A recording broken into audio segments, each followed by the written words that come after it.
Bana, jana mara baada ya kutamatika kwa mchezo wa robo fainali ya CRDB Federation, mchezo kati ya Simba Sports Club dhidi ya TRA United, mchezo ambao ulipigwa pale KMC Complex majira saa 12, mchezo ambao Simba alishinda magoli 4-0. Sasa mara baada ya kutamatika kwa mchezo huu, kuna tukio la ajabu kweli ambalo lilitokea, limewaacha wengi midomo wazi na mikono kichwani wakiwa wanashangaa nini maana yake, tukio hilo limeashiria nini.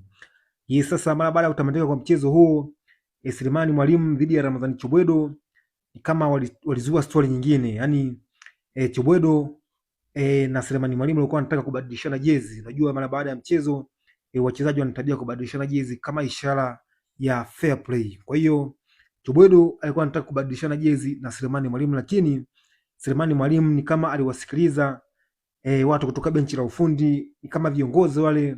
Baada ya hapo akagairi uamuzi ule na hakubadilishana naye jezi. Hivyo kila mtu akavaa jezi yake, Chobwedo akavaa jezi yake na Mwalimu akavaa jezi yake.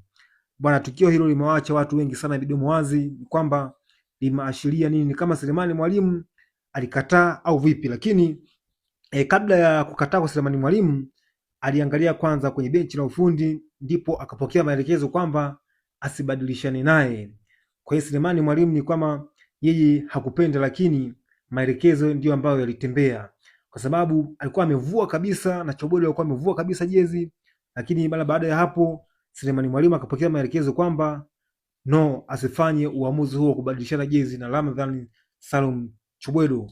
Bana, tukio hili ni la ajabu kwelikweli, lakini ndio mpira wetu bwana.